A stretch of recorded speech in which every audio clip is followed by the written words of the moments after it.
gente como é que funciona essa integração digital. Como é que funciona? Quem coloca o pedido? Quem que entra? Sei lá, o cara, um exemplo, ou de uma farmácia, ou de um varejista. Eu imagino que são tantas requisições. Como é que funciona essa integração? Como é que é esse sistema automático que gera o menos tração possível dentro do cliente, né? Eu acho que essa é a ideia. Não, beleza. Boa pergunta para ser explorada. A BR Supply ela tem um portal, ela tem um portal que é um portal de suprimentos, que é basicamente um intra-e-commerce. É diferente de um Americanas.com, que tem lá todo o mix e fornecedores plugados. Não, o nosso portal é um portal da BR Supply que a gente disponibiliza para o cliente fazer as requisições através dele. É um intra-e-commerce.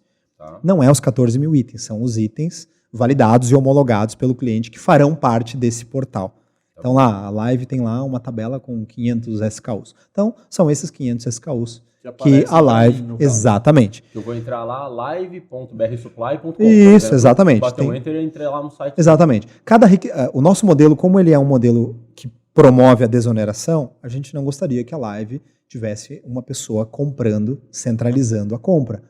O legal desses projetos é que a Live descentralize isso, que o RH faça o seu pedido, que a filial, o campus Rio de Janeiro faça o seu. Pegando o exemplo das farmácias, que cada uma das 2.200 farmácias da Raia entrem no portal e façam o seu pedido mensal, dentro de uma cadência pré-estabelecida para cada um dos projetos. Legal. Então, pensa assim, que o gerente da loja, ele tem usando um exemplo hipotético, de 1º a 10 de cada mês para entrar no portal e formar o seu carrinho de compras. O nosso portal ele é tão inteligente que o cliente ele pode resgatar carrinhos anteriores, ele pode favoritar carrinho de compras, a gente pode setar itens que o cliente não pode esquecer de pedir e o carrinho na virada do mês, na abertura da nova janela de atendimento, já vir com aqueles itens. Já vem cheio o carrinho. Em uma estratégia de abastecimento de um player de farmácia, já vem com a quantidade de bobina térmica e sacola plástica carregado o carrinho. Porque pelo consumo do mês anterior ou pela comportamento de consumo daquele mês, o cliente já sabe qual é a necessidade, pela clusterização também que ele faz de cada uma das suas lojas. Então o portal ele tem muita intuitividade nesse sentido. Agora, você acessa, como um gerente de loja, acessa o portal, forma o seu carrinho de compras, finaliza o seu pedido. Isso passa por um workflow de aprovação.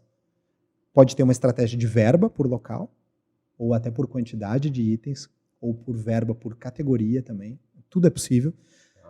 Mas digamos que o pedido ficou acima da verba. Eu tenho aprovadores sequenciais. Um que aprova até determinado valor, o outro que aprova acima daquele valor. Então essa é uma estratégia bastante utilizada pelos nossos clientes. E o portal ele tem uma intuitividade muito grande de relatórios dos mais diversos, dashboards para acompanhar a nossa operação. Tem dashboard de operações, tem dashboard de logística e operação, tem dashboard comercial, tem dashboard de consumo, gráficos de consumo. Ele é muito robusto nesse sentido. E ele tem 3 níveis de acesso. Tem o nível requisitante, que ele vai acompanhar as suas requisições, vai formar o seu carrinho de compras, vai ver o seu histórico. Eu tenho o nível aprovador. O aprovador ele pode ser aprovador de mais de um requisitante. Ele pode ser um gerente regional que aprova por diversas unidades, diversas farmácias. E eu tenho o nível gestor de contrato, que aí sim, esse vai ter um nível maior de relatórios, dashboards, e vai acompanhar e vai fazer a gestão de todas as unidades. E o nosso portal também ele é integrado com qualquer ERP ou qualquer portal.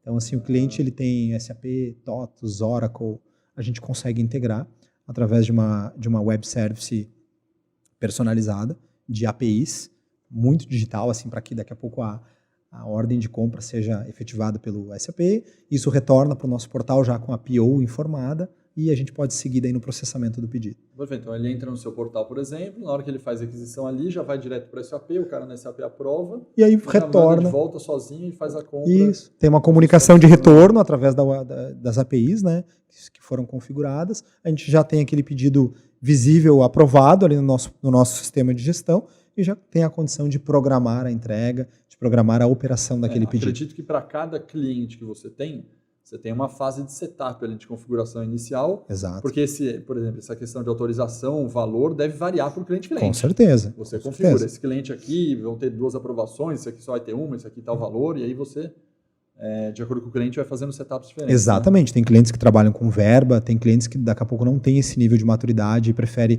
ter um aprovador centralizando todas as aprovações para poder olhar com um olhar mais de lupa o comportamento de compra de cada loja. Então, isso é amplamente personalizado. Eu brinco assim, né? O nosso portal, ele permite qualquer personalização. Se adequa à necessidade do cliente. Exatamente. Tem, por curiosidade, tem alguma, ou a tecnologia como um todo de vocês, ou algum cliente, tá? São duas coisas diferentes. Uma automatização 100%, hoje a gente tem coisas muito na pessoa física, né? Que já é assim, o Henrique inclusive usava essa lista, né? Sim. Você é um cara que usa, fala, pô, eu já sei que eu vou consumir, o que você põe lá, o cafezinho? Eu tenho um cafezinho que eu tomo da manhã, tipo aqueles cappuccino, sabe? Assim, eu tomo todo dia um de manhã.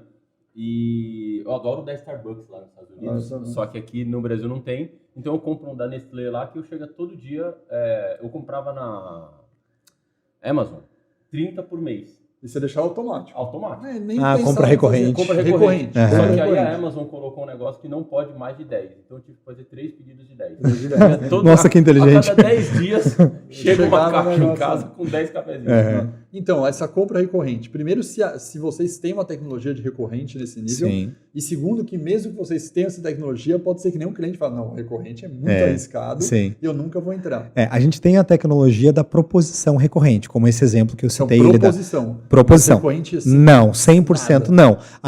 Ainda assim, se eu setasse o nosso portal para ter um carrinho de compras mensal com 40, 50 itens, com as quantidades pré-determinadas, o cliente ele teria que passar por uma telinha de validação das quantidades, onde ele vai excluir, alterar quantidades ou até incluir algum outro item antes de fechar o carrinho. É uma recorrência proposital, não é... Isso, mas você acha que é aí que está a curiosidade, né? Se você fosse perguntar para mim aqui, o que eu acho do futuro? É um chute do Alex, beleza? Claro. Chute do Alex. Eu acho que com o que a gente tem de algoritmos hoje, usando inteligência artificial, machine learning, a gente tem hoje curvas, a gente tem vários projetos que apresentam case nos nossos eventos, a gente discute em aula isso. É super interessante. Quando eu tinha só estatística, por exemplo, fazer uma regressão linear de projeção de demanda, usando estatística no Excel, por exemplo, ou mesmo uma regressão multivariada. Você tinha, por exemplo, em determinados SKUs, uma taxa de assertividade lá de 50%, 60% da demanda exata que ia acontecer. Quando começou a sofisticar, né, o poder de processamento, a gente começou a usar machine learning, a gente chega hoje a curvas de 90%, 85%, 80%, tranquilamente a 90% de acerto da projeção de demanda com o algoritmo de machine learning. Eu acho que o futuro vai por aí. Vai ter que pegar alguns itens estrategicamente que eu falo, cara, eu nem aprovar, quero mais. Sim. Porque eu vou deixar o algoritmo fazendo a projeção de demanda com uma taxa de variação de 10%, digamos assim. O próprio algoritmo num futuro próximo, vai falar o seguinte, cara, eu tenho os... Vamos dar exemplo só para pôr um percentual, que eu tenho 100 unidades daquele elemento. Cara, mandei 100. Vamos supor que no mês eram 90, sobrou 10. Puxa, sobrou 10. Só que como o algoritmo se retroalimenta, ele vai ver que sobraram 10 e no próximo pedido ele vai por 82. Sim. Esse é um detalhe importante, Alex. Você retroalimenta com a informação automática do próprio cliente seu. Viu, Alex? Mas assim, uma coisa que é importante. A gente não faz a gestão do estoque do cliente, né? A gente envia o item e a gente não tem hoje uma informação de retorno se ele foi ou não consumido. Mas eu e o Alex estou chutando que não, perfeito, no futuro. Perfeito. Mas aí minha pergunta toda isso é um chute de uma cabeça do Alex. Mas a pergunta é, você acha que isso vai acontecer? Vocês já discutiram sobre isso? É a minha curiosidade. Não, assim, a gente tem algumas discussões sobre isso, mas a gente acredita que ainda está um pouquinho distante. Está distante ainda, perfeito. No curto prazo, isso não é hoje uma dos nossos projetos que a gente tem lá não é um que está no pipe, no topo, exatamente. Não é. Mas assim, o nosso portal ele estaria preparado para isso hoje, desde que ele fosse retroalimentado pelo cliente, informando qual é o nível de estoque atual. Hoje a gente dependeria de uma informação. Hoje, 100% automático a gente não teria hoje. O que eu fico pensando é que muitas vezes, sei lá, você para pensar num item, né? Sei lá, o cara tá na farmácia, ele tem uma luva plástica e tal. na hora que ele pega a caixa, ele vai falar, poxa, peraí, dei saída na caixa que eu peguei aqui, eu não sei. Para uso e consumo, né? Para uso e consumo, né? Exato. Difícil, mas sabe? dá saída, né? Mas eu peguei um cafezinho ali da saída, toda vez que eu pegar do meu... Então, aí eu acho o seguinte, para chegar nesse nível, de novo, depende do porte do cliente. Claro. Se a gente pensar na Live, por exemplo, Live University, o nosso cafezinho aqui, não tem saída, né? A gente comprou, já era. A gente não sabe realmente quanto de café tem aqui na Live, porque a gente não controla esse tipo de item. Sim. Mas, se você pega, por exemplo, um EPI, vamos falar EPI, vamos pegar bota, capacete, não, tem um exemplo segurança até que... numa indústria, é tudo controlado. Por Almox. Tem um outro exemplo que é bacana, as empresas de outsourcing de impressão, elas têm a leitura do consumo de cada máquina já de forma digital. Se a gente desenvolvesse uma integração para ter a leitura do consumo global ou até mesmo por contrato, a gente conseguiria gerar o pedido de ressuprimento daquele item ponto a ponto. Isso seria uma inovação. Eu não vou descer nesse nível de profundidade, porque eu também não sei tecnicamente, mas você tem uma implementação recente fiscal, né, do Brasil chamada Bloco K. O que é esse Bloco K? Já ouviu falar do Bloco K ou não? Não. O Bloco é dentro do SPED. Brasil Tributos é uma mágica, né, cara? Tem de tudo aí. O Bloco K foi um projeto que o governo do Brasil implementou para controlar dentro do arquivo XML que tem que mandar para o governo quanto está transitando de matéria-prima, de EPI dentro da fábrica. E você tem que enviar isso para o governo. Por que eles fizeram isso? Para controlar isso no Bloco K?